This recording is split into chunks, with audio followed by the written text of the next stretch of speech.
Hola, doctor. Hola, buenos días.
Doctor, tengo una duda. Vamos a empezar. ¿Qué dudas hay sobre lo que sea? Eh, Vi que el examen es con cámara de lockdown y yo he tenido problemas con eso. En caso de que tengamos algún problema, vamos a estar también en Zoom para preguntarle o algo así, o Sí, avisar.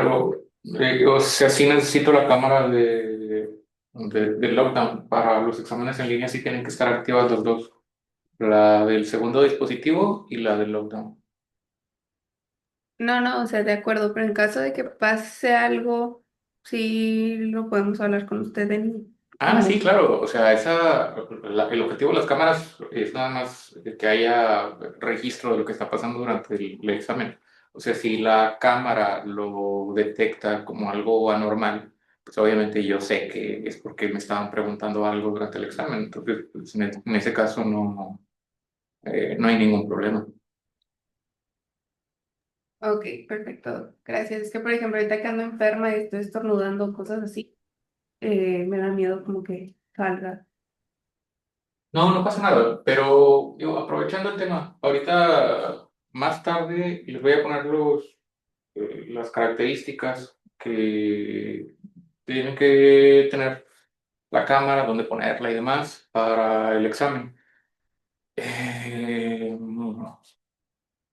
la verdad es que, según yo, el examen no está tan difícil, igual casi integrador, entonces no debería haber mucho problema. Eh, ya han presentado exámenes de esta manera, creo que en algún otro momento, porque creo que les tocó a ustedes un tiempo estar en la pandemia y presentar exámenes en esta modalidad. Es, Me atrevería a decir incluso que es más fácil darse cuenta cuando alguien te está haciendo, pues haciendo algo que no debe, ¿no? Está copiando o está teniendo un libro abierto o tiene un dispositivo adicional. No lo hagan, la verdad. De verdad, no, en el momento, si llega a suceder, si llego a identificar algo así, no les voy a avisar. Nada más voy a recolectar toda la evidencia, el video, el audio que necesito.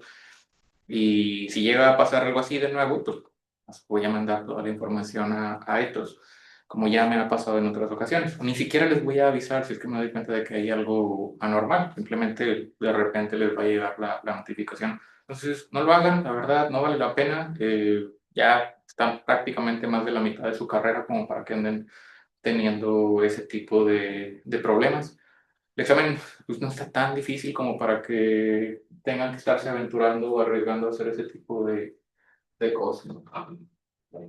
Pero igual más tarde les pongo ahí las características para presentar el examen el día de mañana, que pues va a ser a las 11 de la mañana. ¿Alguna duda, pregunta o algo que no haya quedado claro sobre principalmente el tema de electrolitos o sobre algún otro de los temas que están incluidos en el curso? Doctor, yo sí tengo una duda. Ajá. En las hiponatremias, el Sí. hiponatremia hiposmolar, este, Ay, hiponatremia hiposmolar hipovolémica. Ahí la solución fisiológica que se da es la solución fisiológica del 0,9 o la de Hartmann. Cualquiera de las dos se puede utilizar. Para una hiponatremia hiposmolar hipovolémica, el tratamiento son soluciones isosmolares. Entonces, en ese caso, podría ser solución fisiológica al 0,9%, podría ser solución Hartmann, Ringer lactato, Plasma Light, alguna de esas cuatro. Cualquiera de las cuatro puede ser utilizada para el tratamiento de ese tipo de hiponatremias. Doctor, es que en un caso que estaba en la PowerPoint, venía, o sea, X tenía ese problema, pero venían dos opciones. Venía de opción la fisiológica del 0,9 y venía la de Hartmann. Entonces, en caso de que vengan las dos, ¿cuál, Pero no sé cuál si está mejor? ¿te referías a este caso o a Ah, es este el caso? caso 2, el segundo. Ah, ese Este, sí. bueno, a 68 años de presentar somnolencia, posteriormente síncope, tratada con hidrocloroticida, 25 miligramos cada 24 horas, ha presentado evacuaciones diarreicas 3 días, no déficits focales, bla, bla, bla, frecuencia cardíaca 110, sodio 106, creatina 1,4, osmolaridad 2,32. Ok. ¿Cuál es la solución base que requiere para su tratamiento inicial? Ah,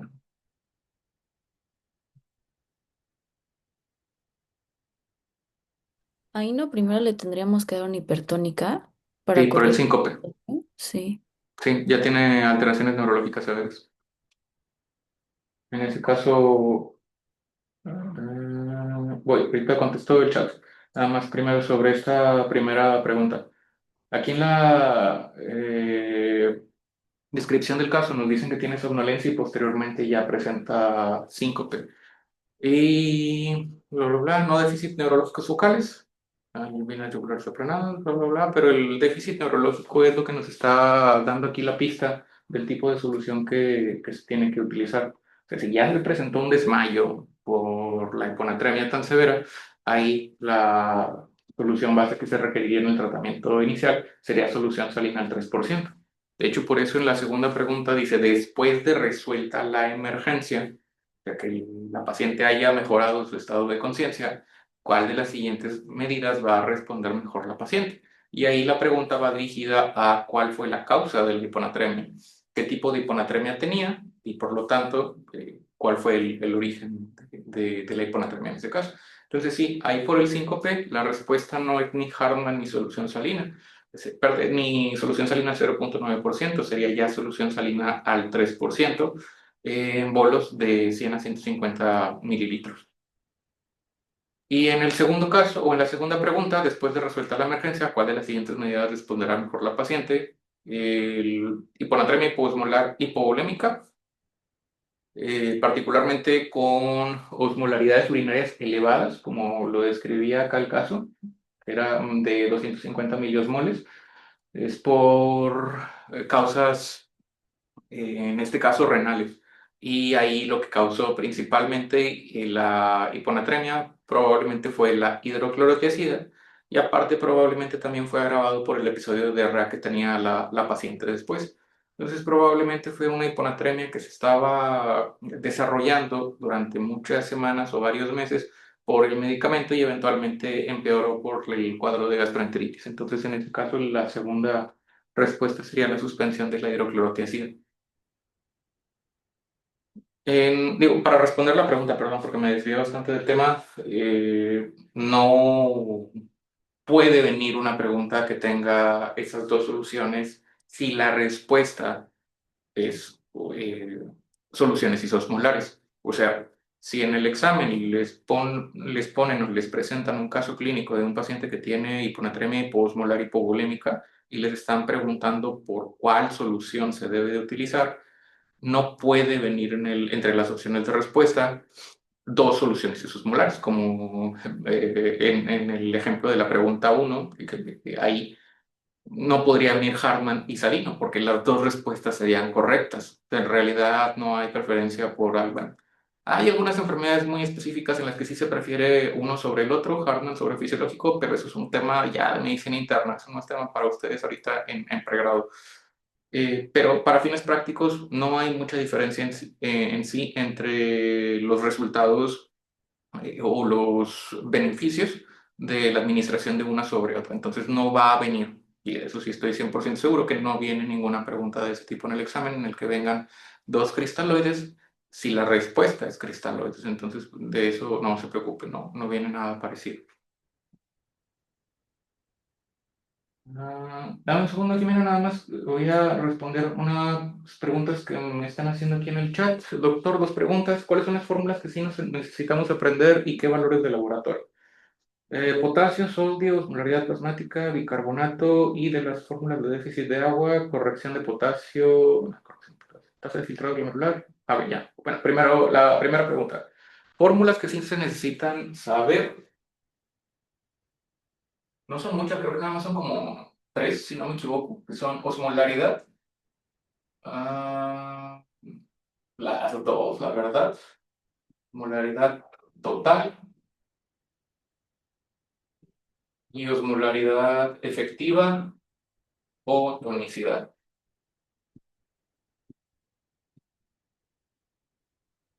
Déficit de agua,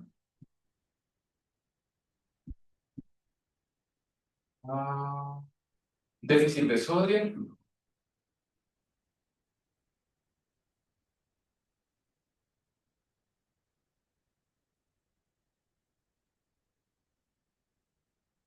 y ya, creo que son todas las fórmulas que necesitan aprenderse. No necesitan aprenderse. No, aprender qué valores de laboratorio. Bueno, valores de laboratorio. Valores de laboratorio, los básicos. Por ejemplo, sodio, potasio, bicarbonato.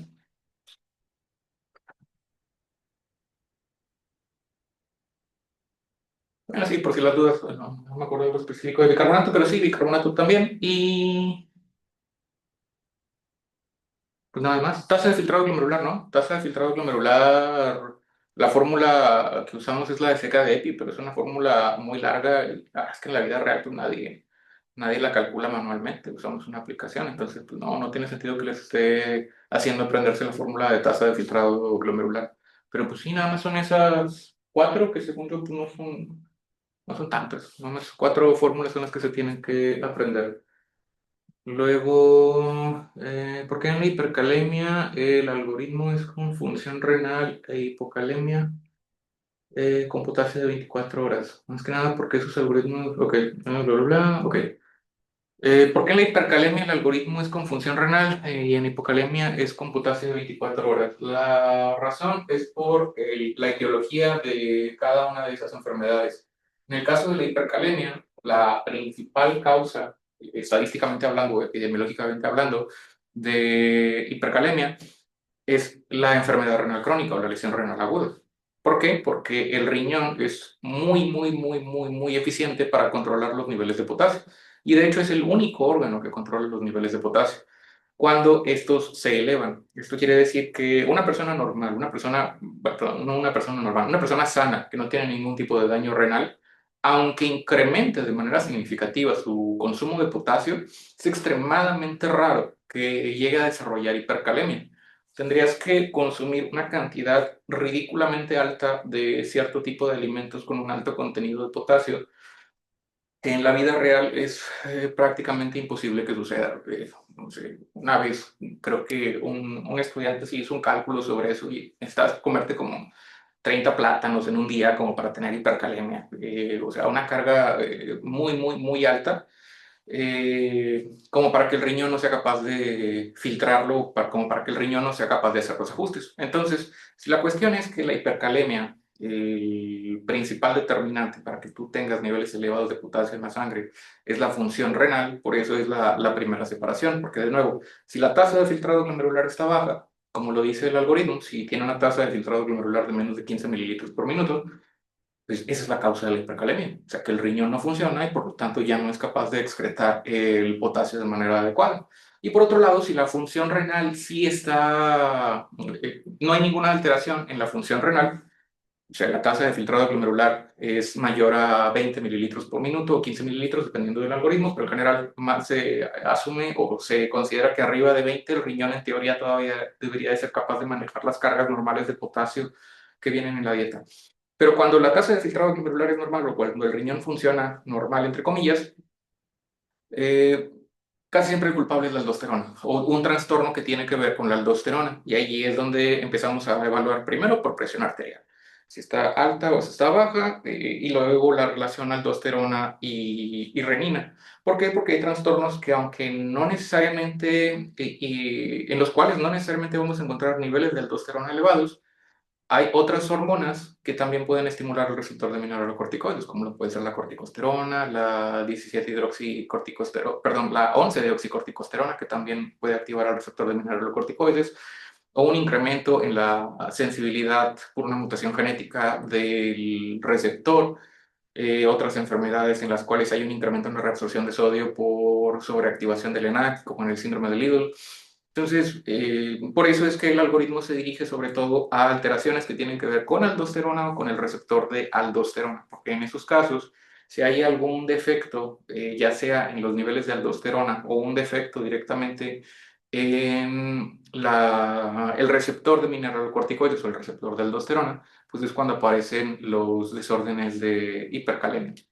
Y sobre la hipocalemia, principalmente porque para determinar cuál es el origen de la pérdida de potasio, solamente hay dos vías, que es la vía gastrointestinal y la vía renal. O sea, no perdemos potasio por ninguna otra parte. No se pierde potasio por la piel, no se pierde potasio por la respiración. O sea, no tenemos otra forma de perder potasio más que por esas dos vías.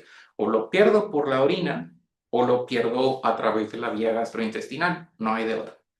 Entonces, por eso es que en el algoritmo inicial, lo primero que... Déjenme les pongo el algoritmo nada más para que esto tenga más sentido. En el algoritmo de la hipocalemia, lo que evaluamos primero es la excreción renal de potasio, porque la excreción renal de potasio nos va a decir si el paciente tiene pérdidas renales de potasio o pérdidas gastrointestinales de potasio. Viene aquí. Entonces, en hipocalemia, lo que estamos evaluando primero es de dónde vienen las pérdidas, si las pérdidas son de origen renal o si son de origen gastrointestinal. Entonces, si son de origen renal, ¿qué es lo que vamos a encontrar? Que el paciente tiene una excreción mayor a la normal de potasio a través de la orina.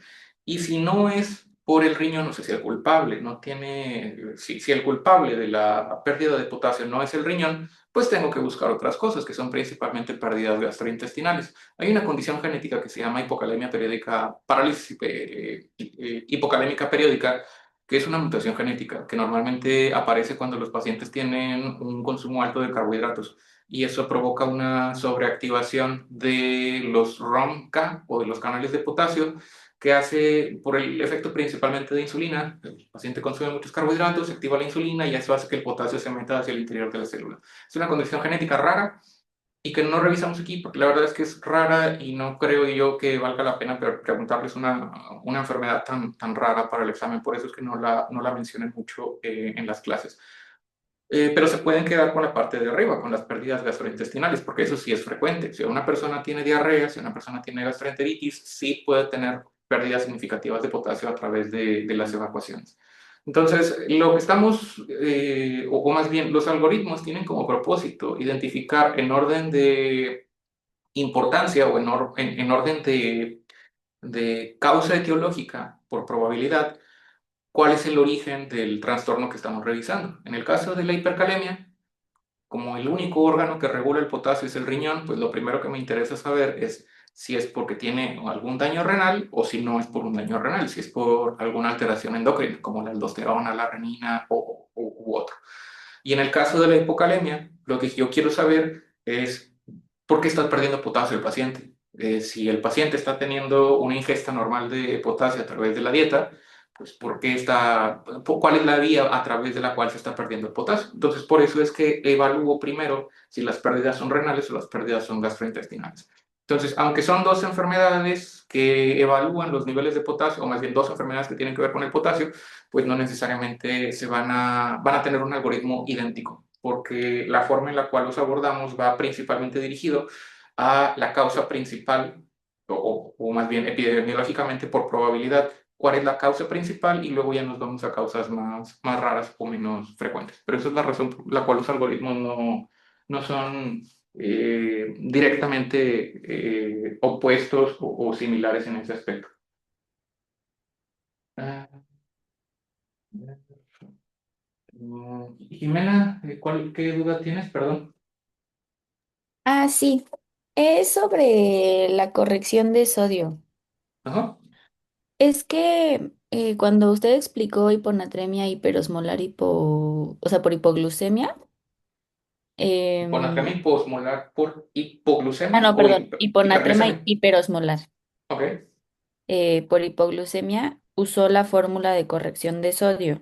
Ujú, Y luego, cuando explicó la corrección de sodio con soluciones, ujú, o sea, ya no usó esa fórmula, solamente pues como que ujú. hizo énfasis en que solo podíamos corregir de 8 a 10 mil equivalentes Sí. en 24 horas. Entonces, solamente a ese sodio, o sea, al sodio deseado, le subió pues 10 mil equivalentes en vez de corregirlo completo. Ujú. Entonces, mi duda aquí es, ¿hacemos la fórmula de corrección de sodio para saber cuánto tenemos que corregir y después ya nos basamos solamente en la de déficit de sodio y el sodio deseado? Al principio solo corregimos, o sea, lo necesario y después ponemos ya lo que le falta. No, es una muy, muy buena pregunta y es una de las interrogantes que tiene la mayor parte de los residentes de medicina interna incluso.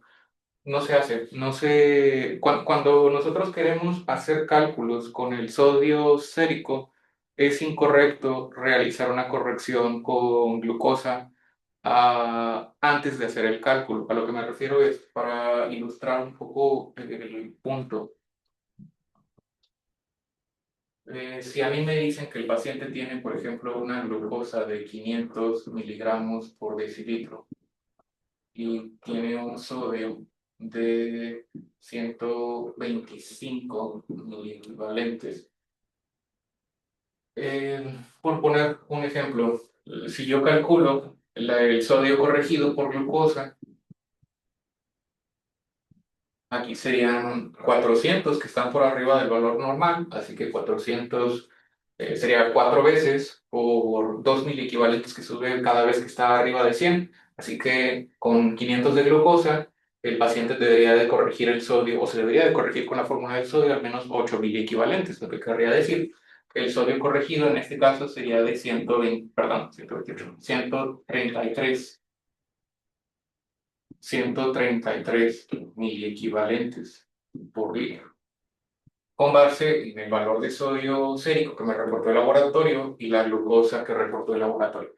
Ahora, si a mí me preguntaran, por ejemplo, que calcule la tonicidad o la osmolaridad plasmática, digo, en el caso, por ejemplo, de la tonicidad, en el cual tengo que considerar sodio por 2 más la glucosa entre 18. Aquí es muy, muy, muy, muy importante que no corrijan el sodio para después hacer la fórmula. O sea, no hagan esto, porque les va a dar un valor muchísimo más alto del real. Lo que se hace en estos casos es tomar directamente el valor que está reportando el laboratorio y eso utilizarlo para reemplazar los valores en la fórmula. O sea, aquí lo que yo haría sería poner 125 y acá yo pondría 500 miligramos por decilitro. Porque para obtener la tonicidad real o la osmolaridad efectiva real, hay que considerar que el sodio corregido simplemente es una estimación de qué es lo que va a suceder una vez que yo corrija la hiperglicemia del paciente. O sea, no es real. En este momento, este sodio es el real. Cuando yo le mido el sodio al paciente, tiene 125 miliequivalentes por litro. El cálculo del sodio corregido es una estimación de qué es lo que va a suceder con el sodio del paciente una vez que yo corrija la hiperglicemia. Y esto es principalmente para saber si tengo que corregir adicionalmente o no, o hacer algún cambio en el tipo de solución que le voy a administrar. Pero el sodio corregido, de nuevo, simplemente es una fórmula que va a predecir cómo va a quedar el sodio una vez que yo haya arreglado este problema. Porque en este momento sí tiene 125 miliequivalentes por litro. Por eso es que lo seguimos clasificando como una hiponatremia. Por eso decimos que sigue teniendo hiponatremia hiperosmolar. No decimos que tiene hipernatremia, por ejemplo. Entonces, para fines de las fórmulas en las cuales vayan a incluir los niveles de sodio en el contexto de un paciente que tiene hiperglicemia, es muy importante que no corrijan el sodio, sino que pongan directamente el valor de sodio que les está expresando el laboratorio. O sea, no corrijan para después poner el valor en la fórmula. Pongan directamente el valor de sodio que les reporta el laboratorio en la fórmula. Sobre esto, no viene sodio corregido. Pueden ignorar esta fórmula, no se les voy a preguntar en el examen. Por eso no la incluí ahorita dentro de las fórmulas que se tienen que saber. Nada más déficit de sodio, déficit de agua, osmolaridad total y osmolaridad plasmática. Sodio corregido no viene en el examen. Ok, y otra duda, ¿tendrá alguna diapositiva con las soluciones y como, o sea, cuánto tienen de sodio y así? Sí, ¿no les pasaron esta presentación de casualidad? No, doctor, no tenemos nada. Ok, ahorita supongo que es grupo del doctor Mauricio. Sí, exactamente. Ok, ahorita la subo ahí a su espacio en Canvas. Aquí en la diapositiva, nada más te digo exactamente cuál es. Es la diapositiva número 379. Esta es la que tienen que saber. Aquí viene, por ejemplo, del lado derecho, en esta columna vienen las soluciones cristaloides. Y aquí viene solución salina, que es la solución fisiológica, la solución que tiene algo de lactato, entre las cuales están Hartmann y Ringer lactato, y plasma light. Entonces, por ejemplo, de solución salina, viene aquí en esta fila la osmolaridad. Tiene 308 de osmolaridad. Los niveles de sodio de la solución salina son 154 y niveles de cloro 154. Y luego Hartmann, 280 de osmolaridad con 131 de sodio y 111 de cloro. Y finalmente Plasmalite, 140 de sodio y 98 de cloro. No se tienen que saber todo, o sea, por ejemplo, no se tienen que saber los niveles de potasio, de calcio, de lactato. Lo único que sí tienen que saber, si acaso, es el nivel de sodio de cada una de las soluciones. Tienen que saber nivel de sodio de la solución salina, nivel de sodio de la solución Hartmann y Ringer lactato, que es 131, y si acaso nivel de sodio de la solución Plasmalite. Pero podrían obviar en este momento de su carrera los valores de electrolitos de cloro, de calcio, de potasio. Aunque se sepan el sodio, eso es suficiente. No tienen que saber más sobre el contenido de electrolitos de las soluciones. Y nada más me faltó mencionar que no viene aquí en esta tabla, pero la solución glucosada o la dextrosa al 5% no tiene sodio, lo único que tiene es glucosa, que tiene 5 gramos de glucosa por cada 100 mililitros de líquido, lo que quiere decir que en total tiene 50 gramos de glucosa en un litro de solución. Y nada más para que no se vayan a confundir también, esta tabla puede resultar un poquito confusa, sí, principalmente porque hay algunos valores que aquí no coinciden con estos valores que están acá. Y nada más quiero hacer la aclaración sobre eso. Por ejemplo, aquí cloruro de sodio son 154 miliequivalentes. Ringer lactato y Hartmann, por ejemplo, aquí dice 135 y 136 y acá dice 131. La razón por la cual en esta tabla dice 136 es porque aquí están sumando el sodio y el potasio.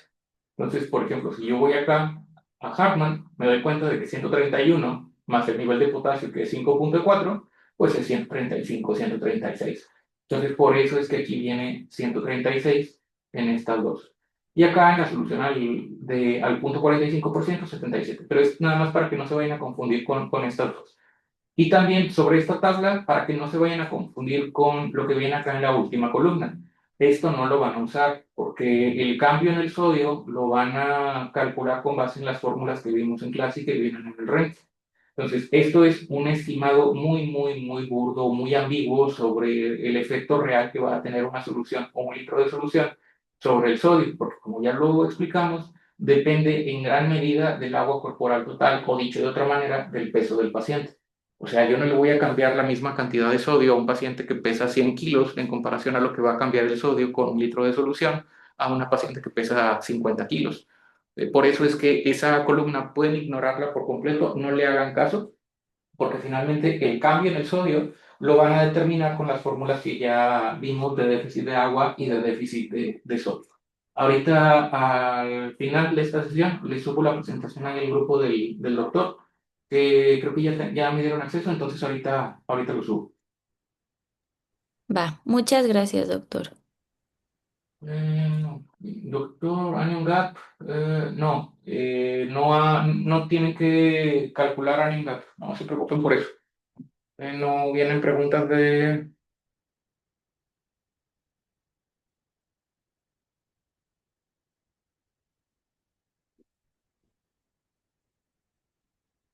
Estoy como 98% seguro de que no vienen preguntas de acidosis tubular renal. No se lo tienen que aprender. Anion Gap no. Eso es para el bloque. Hoja en blanco por si necesitamos usarla. Sí, nada más tienen que ponerla ahí en la cámara de que está en blanco por los dos lados para las operaciones. Sí se puede. Confundo identificar cuándo usar osmolaridad total y osmolaridad efectiva y cómo identifico que me piden déficit total. Osmolaridad total y osmolaridad efectiva. Ok.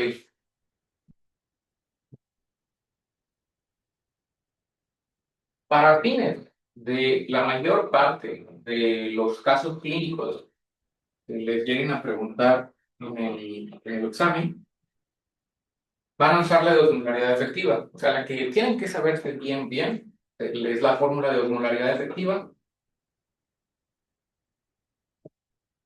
o tonicidad. Es igual a sodio por 2 más la glucosa entre 18. La osmolaridad total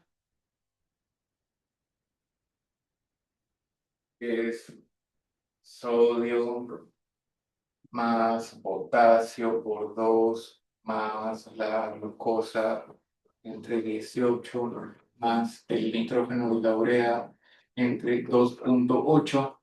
Casi no la van a usar, salvo que les lleguen a poner alguna pregunta en la que específicamente les pregunten por osmolaridad total.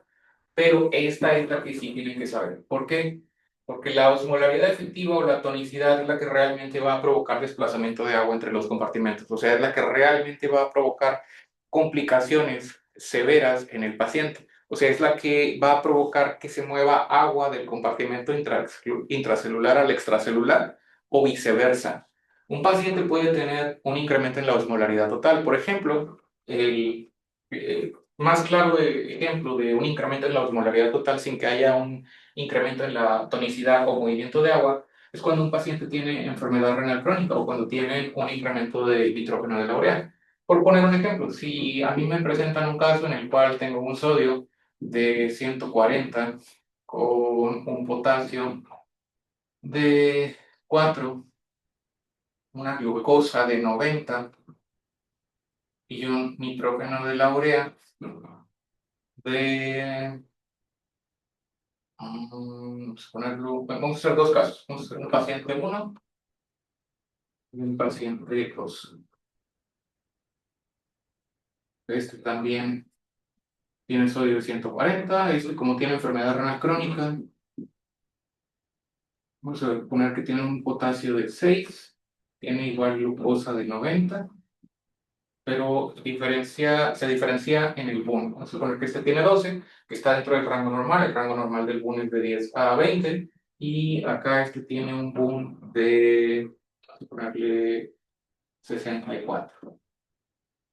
Entonces, tengo un paciente 1 y tengo un paciente 2. Por ejemplo, en el caso del paciente 1, si yo quiero calcular osmolaridad total, la osmolaridad total de este paciente sería 140 más 4, son 144, por 2 son 288. 288 más 90 entre 18 son 293. Hasta aquí van 293. Y luego 12 entre 2.8. 12 entre 2.8 es igual a 4.28 más 293 es 297. O sea, en este caso, en el primer paciente, la osmolaridad total sería de 297 miliosmoles. Y si yo calculara la osmolaridad efectiva sería solamente con sodio y con glucosa. O sea, sería 140 por 2, 280 más 90 entre 18 serían 5. O sea que serían 285. 285. Entonces, en este caso, por ejemplo, el rango de referencia para osmolaridad total es de 275 a 300 miliosmoles. Ese es el rango de referencia. Y para osmolaridad efectiva o tonicidad, el rango de referencia es de 275 a 290 miliosmoles. Entonces, en ambos escenarios, o independientemente de la fórmula que yo utilice, aquí no hay, el paciente se encuentra isoosmolar, porque la osmolaridad total está dentro del rango todavía, y en este caso igual, el paciente no tiene tampoco hipertonicidad ni hipotonicidad, porque el rango de la tonicidad es de 275 a 290. Y luego, si lo revisamos acá, por ejemplo, con lo que pasa en el paciente 2, sería primero osmolaridad total. Osmolaridad total sería 140 más 6, son 146 por 2, son 292. 146 por 2 son 292 más 90 entre 5 son, perdón, 90 entre 18 son 5, 297 más 64 entre 2.8. Y eso me debe dar un total, o si ustedes lo calculan, les debe dar un total de una osmolaridad total, perdón, de 319 miliosmoles. Y luego, si calculan osmolaridad efectiva en este mismo paciente, solamente tomamos en cuenta sodio y glucosa. Entonces, ¿cuál va a ser la osmolaridad efectiva? 285. Entonces, aquí, por ejemplo, les podrían preguntar, ¿el paciente tiene hipertonicidad? Pues no, no tiene hipertonicidad. ¿Por qué? Porque la osmolaridad efectiva está en 285. ¿Qué quiere decir que no tenga hipertonicidad? Que no hay desplazamiento de agua entre los compartimentos. El agua no se está moviendo entre el compartimento intracelular al extracelular y por lo tanto no va a haber complicaciones neurológicas en caso de que haya trastornos del sodio. Pero acá en este caso, perdón, en la osmolaridad total, como aquí sí estoy incluyendo el boom, aquí sí se altera la osmolaridad total. Entonces, el paciente puede tener hiperosmolaridad, pero al mismo tiempo no va a tener hipertonicidad. Dicho de una manera resumida, el paciente estaría hiperosmolar, pero estaría isotónico. A diferencia de acá, en el cual el paciente estaría isoosmolar e isotónico. Entonces, para fines de todos los ejercicios usamos la fórmula de tonicidad porque, de nuevo, lo que estamos buscando en hiponatremia y hipernatremia son los efectos que tiene el sodio en el desplazamiento de agua corporal, que es lo que finalmente provoca el daño en los diferentes órganos y sistemas, con particularidad de importancia en el sistema nervioso central. Pero no nos importa mucho que un paciente esté hiperosmolar, en este caso, porque no está provocando un desplazamiento de agua. Habría otro caso en el cual sí podría la hiperosmolaridad producir desplazamiento de agua, que sería, por ejemplo, en el caso de la hiperglicemia. Pero en ese caso sería porque se elevan las dos. Se eleva tanto la osmolaridad total como la osmolaridad efectiva. Por poner un ejemplo, si viéramos un paciente número 3, en el cual yo les digo que tiene un sodio de 140, un potasio de 4, pero que tiene una glucosa de 800. Vamos a suponer que se trata de un paciente diabético y que no tiene falla renal, que tiene un boom igual de 2. Entonces, en el primer caso, el paciente estaba isoosmolar e isotónico. En el segundo paciente, el paciente está hiperosmolar, pero isotónico. Y en este tercer caso, si yo calculo igual osmolaridad total, voy a obtener 140 más 4 son 144, 288, 800 entre 18, 44 más 288 más 12 entre 2.8, 336. 336. Y luego la osmolaridad efectiva o tonicidad, si yo la calculo, sería 140 por 2, son 280. 800 entre 18 más 280 serían 324. En resumen, primer caso, el primer paciente que tenía valores de laboratorio relativamente normales o normales, estaba isoosmolar e isotónico. Segundo caso, paciente con enfermedad renal crónica que tiene elevación del BUN. Estaba hiperosmolar, pero no tenía hipertonicidad, o sea, estaba hiperosmolaridad, pero estaba isotónico. Y en el tercer escenario, en el cual el paciente tiene alteraciones de la osmolaridad, pero provocadas por la glucosa, el paciente está hiperosmolar y está hipertónico. Entonces, depende de cuál es el valor que está elevando o está alterado en la fórmula, es si va a tener hiperosmolaridad o hipertonicidad. Para cuestiones del examen tendrían que especificarles directamente si les están preguntando por osmolaridad total. O sea, si vienen literalmente las palabras osmolaridad total, en ese caso tendrían que usar la fórmula completa. Pero si viene nada más osmolaridad efectiva o tonicidad, pues se entiende que les están pidiendo la fórmula de sodio por 2 más la glucosa entre 18. O sea, esta en general para fines de movimiento de agua no la utilizamos. Para todo lo de movimiento de agua y principalmente, por ejemplo, para los casos de clasificación de hiponatremias, en hiposmolar, isosmolar e hiperosmolar, esta es la fórmula que van a utilizar, la fórmula de tonicidad. No van a usar osmolaridad total para clasificar la hiponatremia. La van a clasificar con base en la osmolaridad efectiva o tonicidad. ¿Queda un poquito más claro? Ok. Dame un segundo, déjame nada más ver acá en el chat cuál me faltó. Ahí voy.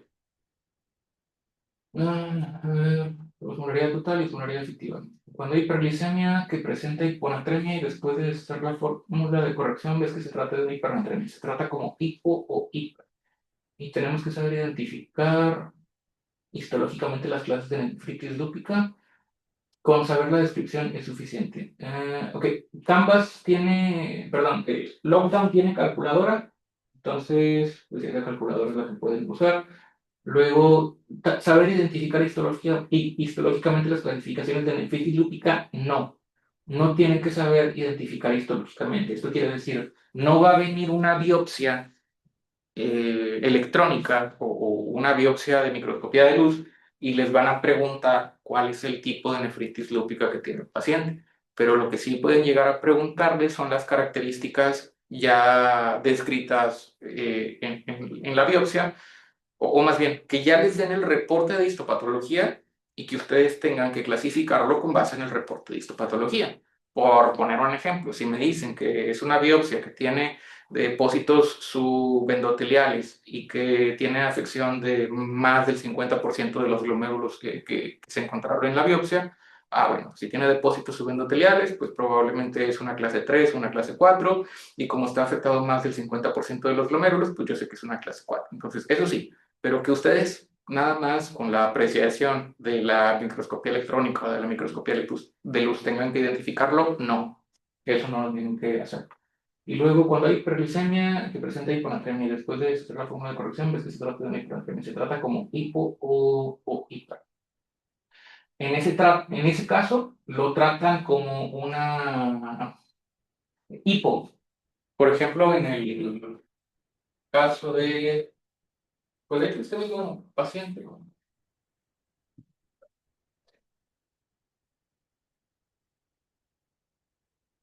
El paciente 3, o sea, por poner un ejemplo, si este paciente nos hubiesen dicho en el laboratorio que tenía un sodio sérico de 126 miliequivalentes por litro.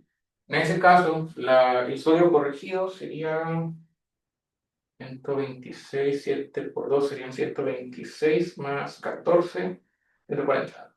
No, no sé, vamos a subirlo un poquito más. Darle 131. 131, y ahí ahora sí sería 131 más 14.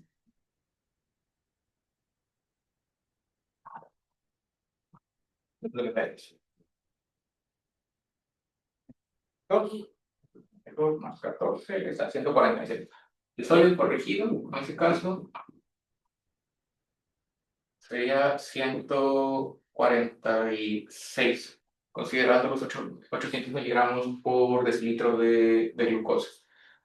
Este es el caso típico de un estado hiperosmolar hiperglicémico, que es una complicación de la diabetes, junto con la cetoacidosis diabética, que vamos a ver el siguiente semestre. En estos casos, lo que tenemos que hacer es controlar la glucosa e hidratar al paciente, pero con estos valores de sodio, por ejemplo, 646, no hace falta administrarle soluciones hiposmolares. Pues, en general, si tú le administras soluciones isosmolares, eso va a ser suficiente como para que se corrijan, o más bien para mantener la volemia. En este caso, el paciente puede estar hipernatrémico o aparentemente hiponatrémico, pero al final va a estar hipernatrémico debido a la diuresis osmótica generada por la hiperglicemia. Quiere decir que mientras la glucosa se mantenga alta, la excreción renal de agua va a ser mayor por el efecto osmótico que tiene la glucosa sobre los túbulos renales, o más bien sobre el agua en el túbulo renal. Entonces, como el paciente va a estar teniendo diuresis o volúmenes urinarios muy altos, lo único que necesitas es mantenerlo hidratado, normalmente con una solución isoosmolar. Si tú le empiezas a dar a este paciente soluciones hiperosmolares o soluciones hipoosmolares, te vas a meter en un lío, porque al final no hay una fórmula que pueda predecir con mucha precisión qué es lo que va a pasar con el sodio del paciente. Entonces, ¿qué es lo que hacemos? Si el paciente tiene una función renal normal, lo único que hacemos es darle el tratamiento para la hiperglicemia con una infusión de insulina y al mismo tiempo le das una solución isoosmolar. Si el riñón funciona bien, el riñón se va a encargar de reabsorber la cantidad de agua que necesite o la cantidad de sodio que necesite. Lo único que necesitas es bajar los niveles de glucosa. Y entonces lo que hacemos, o el tratamiento, como de nuevo lo van a ver este semestre que va a empezar, es darle insulina y darle soluciones cristaloides, darle soluciones isoosmolares, para que el paciente no vaya a entrar en hipovolemia por los volúmenes urinarios altos generados por la hiperglicemia. Entonces, igual, si este fuera el caso, sería hiponatremia, soluciones isoosmolares. En ese caso, en la hiponatremia hiperosmolar. Soluciones isoosmolares más, obviamente, la insulina para el tratamiento de la glucosa. Eh, Imágenes histológicas, sí, sí vienen algunas, no son muchas, pero sí, sí vienen algunas imágenes histológicas. Tengo las diapositivas. Vamos a hacer esto más fácil. Pues creo que cuando es que está pesada la presentación, no sé si esto me va a dejar, no me acuerdo si me deja poner aquí la presentación. Dame un segundito.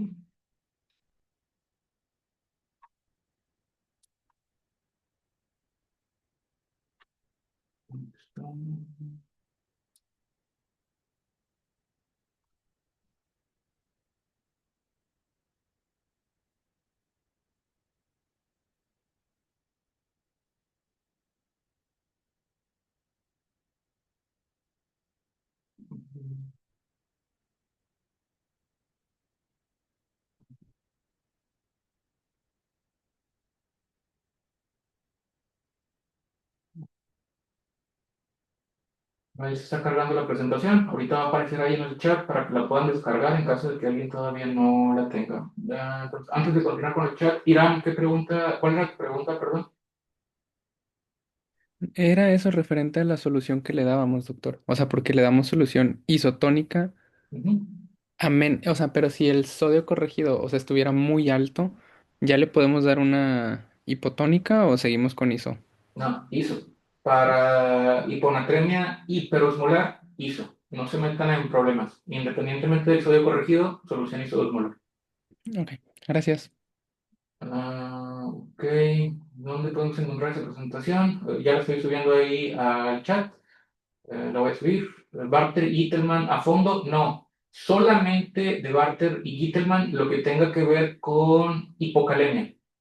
Esto quiere decir considerar Barter y Gittelman como trastornos que pueden provocar hipocalemia, pero no tienen que saber dónde está el defecto en el Barter, dónde está el defecto en el Gittelman, ya que Barter es rama ascendente reversa de Henle, perdón, Gittelman en túbulo contorneado distal, no. Solamente saber cuáles son las alteraciones del potasio, porque el potasio sí lo vimos como parte de los temas del curso, entonces. Barter y Littelman, lo que tienen que saber de estas enfermedades es producen hipocalemia y que obviamente pues tienen que tenerlo como un diagnóstico diferencial en caso de que venga un caso de hipocalemia. Para saber si un paciente tiene hematuria es 2 eritrocitos por campo, es 2 o más. No, mentira, tiene razón. Es más de 2 eritrocitos por campo, justamente así como lo escribiste, porque es arriba de 3. Para hematuria sería así o así.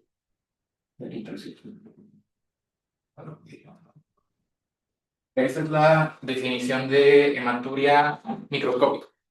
Más de 2 o mayor o igual a 3. Doctor, sobre la oración, el grupo de doctor Arvizo nos iba a calificar con quizzes que nos hizo en Forms. Le paso los resultados de esos quizzes, que no hay nada registrado en Canvas. Pues miren, ya que no está el doctor Arvizu y que yo soy el que les va a dar sus calificaciones, mi plan era regalarles los 20 puntos. Entonces, si ya hicieron los quizzes, pues, qué bueno, les sirvió como práctica, pero pues, les puedo regalar los 20 puntos, no tengo ningún problema. Digo, salvo que haya objeciones de parte de los mismos estudiantes del grupo, si es que alguien no desea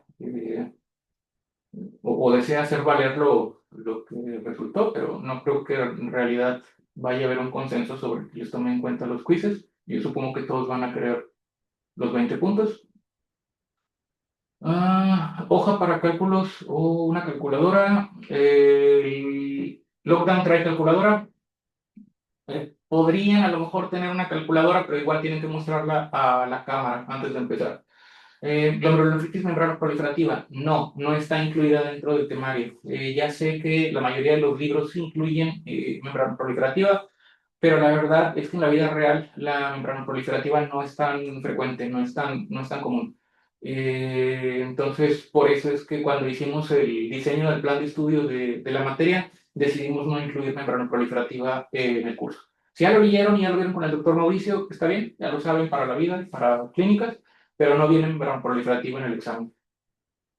Y doctor, ¿le examen viene más cargado hacia algún tema? Pues tomen en cuenta. Mira, el examen lo hago o lo hacemos basados en el temario. Por darles un ejemplo, porque honestamente no me acuerdo exactamente del número preciso de reuniones, pero pues ya saben que las primeras 2 semanas fueron puras glomerulopatías. Entonces, glomerulopatías son síndrome nefrótico. Literalmente, como viene ahí en su temario, vienen las que producen síndrome nefrótico y las que producen síndrome nefrítico. Entonces, de las de síndrome nefrótico, pues nada más son 3 porque no incluimos diabetes. Entonces, aquí, por ejemplo, nada más viene glomerulosclerosis sedentaria, cambios mínimos y glomerulopatía membranosa. Y luego acá, en el síndrome nefrítico, viene IgA, postinfecciosa, y luego vienen las rápidamente progresivas, que son la antimembrana avanzada glomerular, lupus o nefritis lúpica y las ANCA asociadas.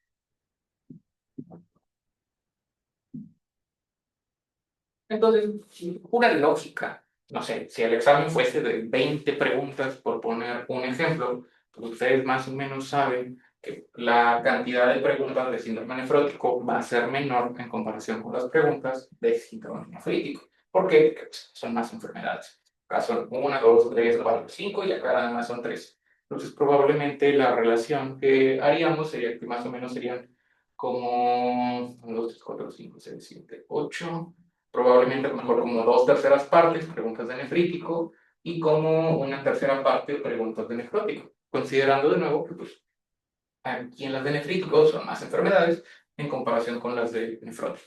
Entonces, si ustedes toman en cuenta el temario o ven el temario que está ahí en Canvas, o el temario de la materia, que creo que ya para este punto todos deben de tener, pues ustedes más o menos podrían incluso hacer una estimación de cuántas preguntas van a venir de cada tema. Y pues obviamente los temas que son más extensos, a los cuales les dedicamos más tiempo en clase, pues van a tener más preguntas.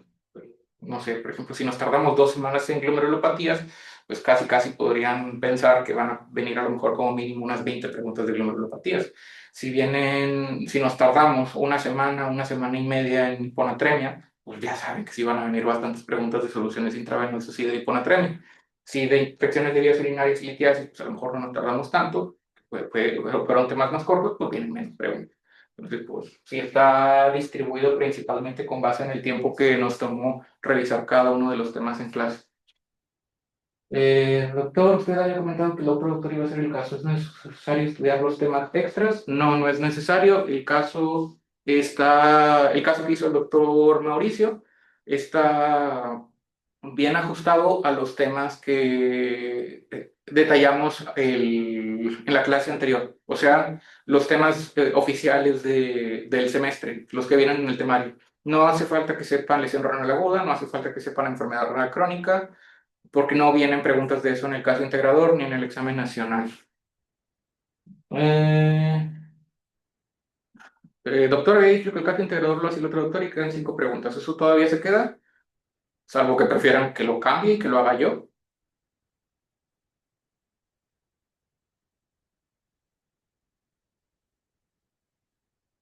Voy a tomar su silencio como que prefieran que no lo cambie. Yo todavía lo puedo cambiar. Puedo poner uno hecho por mí. No, doctor, sí está bien. No, eso pensé.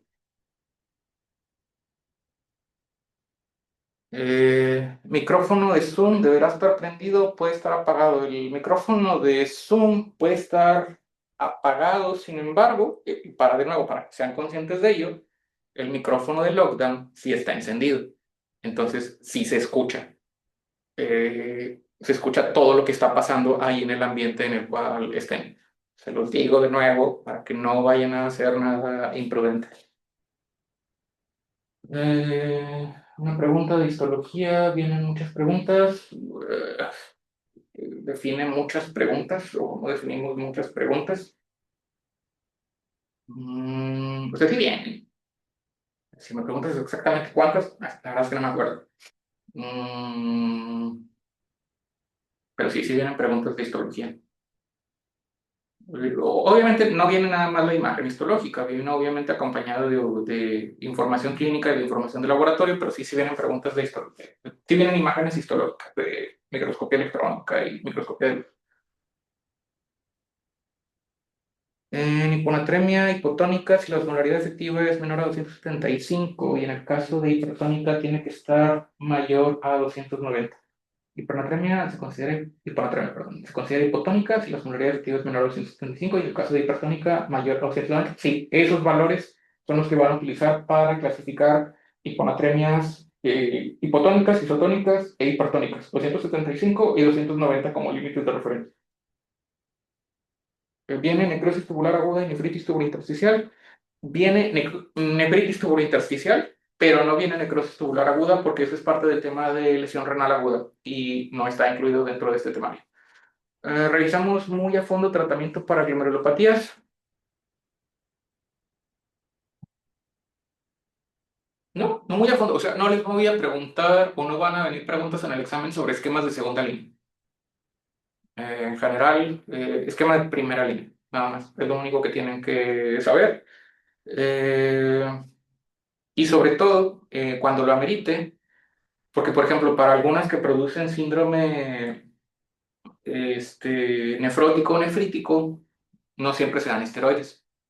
Por ponerles un ejemplo del que me acuerdo ahorita, glomerulopatía membranosa. En glomerulopatía membranosa, por ejemplo, pues no necesariamente le vas a dar esteroides al paciente. O sea, si el paciente tiene una tasa de filtrado glomerular conservada, si no tiene una proteinuria significativa, no tiene deterioro de la tasa de filtrado glomerular, muchas veces es nada más puro manejo conservador. Entonces, en este caso, nada más sería darle su IECA o ARA2, su tratamiento en caso de que tenga edema con diurético de asa y para la hiperlipidemia una estatina, pero nada más, o sea, el tratamiento de primera línea para cada una de las glomerulopatías.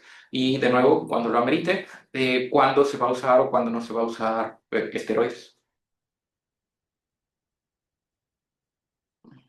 Mm, Bueno, ¿alguna otra duda o pregunta hasta este momento? Paula. Doctor, yo una rápida ahorita que dijo eso de la nefropatía membranosa. Ya ve que había dos, la primaria y la secundaria, y que la primaria era porque tenían Los inmunocomplejos contra el PL2R. A2R, ajá. En ese caso, sí damos corticosteroides, ¿verdad? ¿O no? Depende del grado De de lo que dijo deterioro. ahorita. Ah, ok, va. Ujú. Bueno, ¿alguna otra duda, pregunta hasta este momento? Algo que no haya quedado claro de lo que vieron en los videos de hiponatremia, hipernatremia o trastornos del potasio.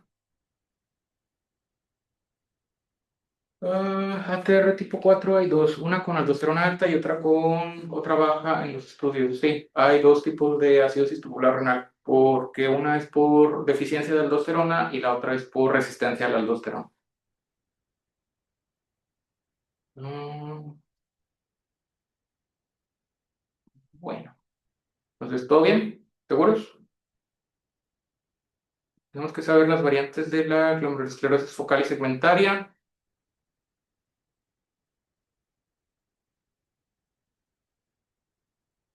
Mm,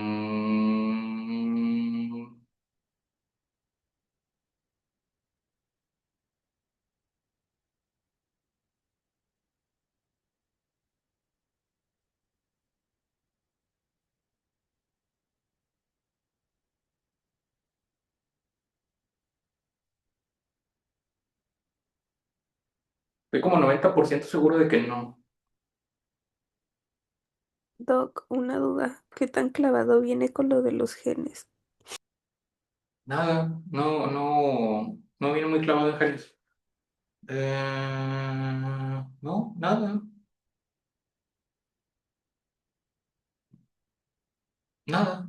Eh, a ver, acá no, eso no,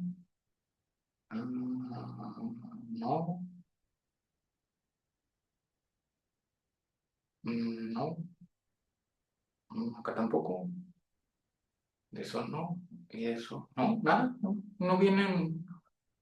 Digo, a lo mejor se me está pasando alguna, pero si acaso puse alguna, a lo mejor una de genes, pero honestamente ahorita no me puedo acordar de alguna pregunta de genes que haya puesto. Ah, variantes de glomerulosclerosis focal segmentaria, estoy como 90% seguro que no los puse a diferenciar variantes de glomerulosclerosis focal segmentaria. Me imagino que en caso de que sí haya incluido tanto de genes como de las diferenciaciones, pues sería de lo más relevante, por decir que la colapsante, o sea, pues la colapsante sería la que más daño hace, cosas así, y la de genes sería, no sé, el de Alport o algo también por el estilo, de que algo también más relevante. Ándale, ese tipo de cosas. Ajá. Sí, o sea, cosas muy, muy obvias. O sea, no les voy a preguntar cuál es el gen que codifica la nefrina. Ah, más. O sea, cosas ya más clavadillas, no, no, no bien. O sea, serían cosas muy, muy, muy, muy. O sea que sí son relevantes, por ejemplo, enfermedad de membrana basal delgada, Alport, que son enfermedades genéticas, ahí pues ni modo que no les pregunten por genes. El otro que se me viene a la mente ahorita, pues si acaso sería la esclerosis focal segmentaria, el ApoL1. Yo creo que son los más importantes y los que sí tienen que saber, porque en el futuro sí se los van a preguntar.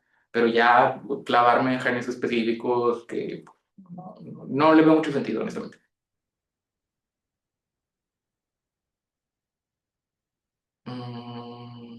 Vienen preguntas de fisio y anato, vienen poquitas preguntas de fisio y anato. Sí, vienen poquitas, como 3 preguntas creo, pero sí son poquitas. Bueno, ¿alguna otra duda? ¿Algo de ácido base? Algo de ácido base. No, quité todo lo que tuviese que ver ácido base. Digo, pues, el semestre regular lo pongo porque pues, la mayoría está llevando el bloque al mismo tiempo, pero aquí pues no es el caso. Entonces, pues sí, creo que sería medio injusto que les estuviera preguntando por ácido base, teniendo en cuenta que pues no están llevando el bloque como para ver ese tema en conjunto. Entonces, de nuevo, estoy como 95% seguro de que no puse nada de ácido base. Estoy casi, casi seguro de que no puse nada de ácido base.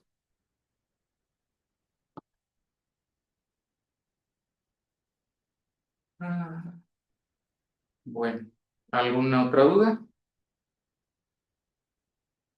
Pero igual si hay alguna pregunta en ese momento sobre alguna característica del examen, pues ya me pueden decir en ese momento. En hipocalcemia tampoco, en hipocalemia, perdón, tampoco nos van a preguntar por acidosis o alcalosis como causa.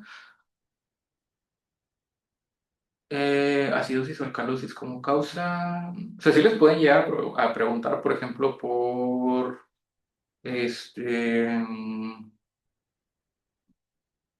la causa en sí, o sea, pero no les van a pedir que identifiquen que tiene. O sea, a lo que me refiero es, no viene un caso de un paciente que tiene Barter y que la respuesta sea que ustedes identifiquen que tiene un síndrome de Barter, porque de nuevo no es clase de Barter. Pero, no sé, algo que se me ocurre en este momento que diga una pregunta, cuál de las siguientes enfermedades causa hipocalemia?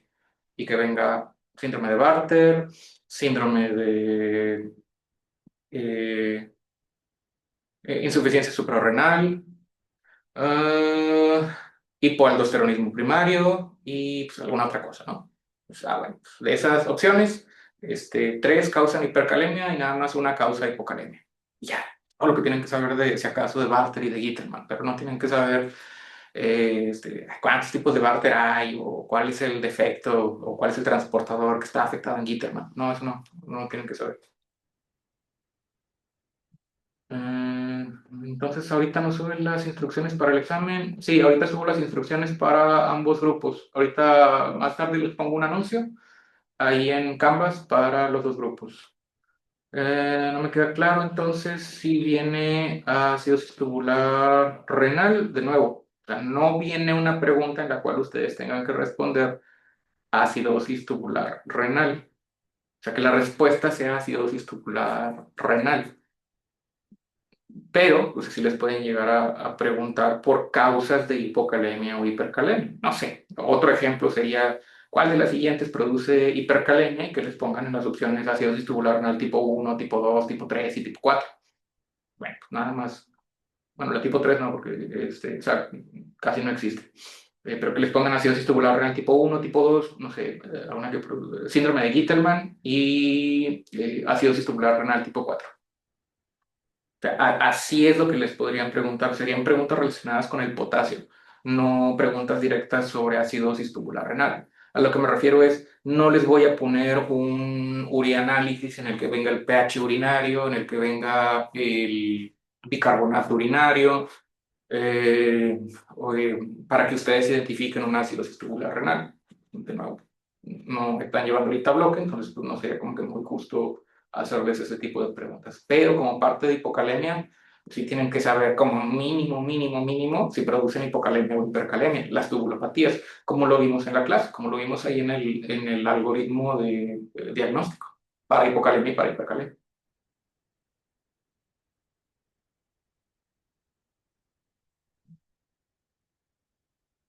Bueno, ¿alguna otra duda o pregunta? ¿No? ¿Todo bien? Ok. Tranquilos, está, digo, ya sé que no me creen, pero está fácil. No se preocupen, les va a ir bien. Les garantizo que les va a ir bien. Entonces, duerman bien antes del examen. Los veo mañana a las 11 de la mañana. Descansen, estudien si van a estudiar todavía el día de hoy, pero no se desvelen mucho estudiando. Sí es importante que estén descansados para el examen. Y de nuevo, tranquilos, relájense, les va a ir bien. No se preocupen. Entonces, los veo mañana. Más tarde les subo el anuncio. Y pues nada más, les deseo mucho éxito el día de mañana. Gracias, Gracias, doctor. Buen doctor. día. Gracias, doctor. Doctor, qué bonito.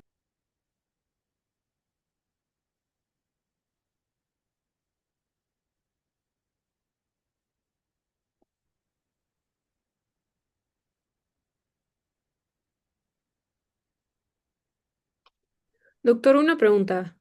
Ujú. ¿Será que tiene algún correo para, o sea, si tengo alguna pregunta mientras estoy estudiando o lo pudiera contactar? Sí, déjame te lo escribo aquí en el chat. Ok,